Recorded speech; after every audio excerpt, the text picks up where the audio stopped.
Hello বন্ধুরা, সবাইকে good morning.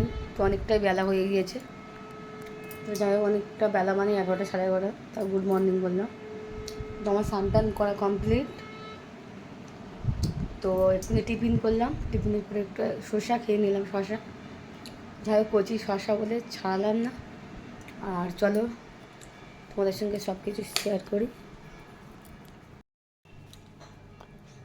Sonai পরোটা খাচ্ছিস?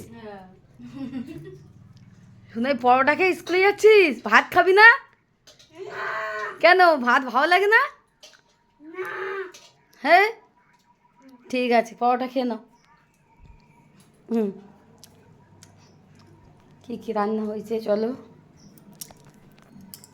দেখো এখানে আছে গরম গরম ভাত, এখানে এক হাঁড়ি আছে, আবার এদিকে এক হাঁড়ি। তো বাবা খেয়ে গিয়েছে, নিয়ে গিয়েছে, দাদা খেয়ে গিয়েছে। তো আমাদের সকাল সকাল রান্না হয়ে যায় বাপের বাড়িতে। তো দাদা স্কুল যায়, বাবা খেয়ে যায়। তো যাই হোক চলো। আর এখানে কী আছে, এখানে কাঁকরোল আলু ভাজা। আচ্ছা এদিকে আছে, তো আজকে তো শুক্রবার নিরামিষ, উচ্ছে আলু ভাজা। আচ্ছা এখানে আছে ঢ্যাঁড়স কুমড়ো দিয়ে আলু দিয়ে একটা মাখা মাখা নিরামিষ তরকারি। আর এদিকে আছে মুগের ডাল। এদিকে আছে এটা মুগের ডাল, টমেটো দিয়ে মুগের ডাল। তো আজকে নিরামিষ। যাই হোক আজকে শুক্রবার, আমরা অনুকূল ঠাকুরের দীক্ষিত, তার জন্য নিরামিষ। তো রান্নাগুলো কেমন হয়েছে তো বন্ধুরা কমেন্টে জানাবে। যাই হোক সবাইকে টাটা। তো এখন চুল কাটতে গিয়েছে, তো এখনও আসেনি। যাই হোক তোমার ভিডিওগুলো কেমন লাগে অবশ্যই তোমরা কমেন্টে জানাবে।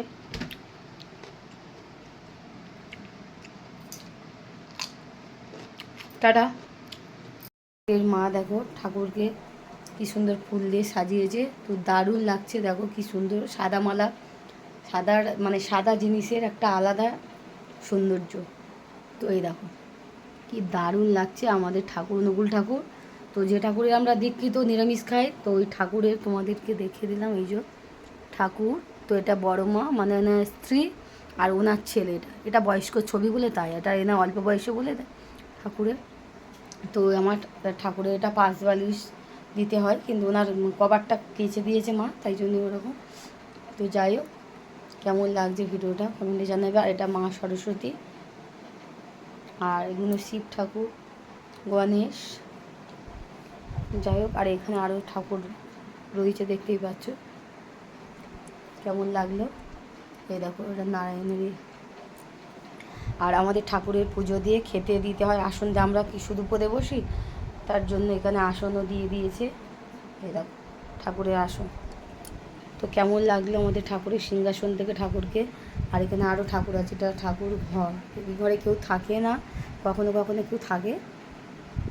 তো যাই হোক কেমন লাগলো তোমরা কমেন্টে জানাবে ঠাকুরের। আর এটা তো রথ জানো।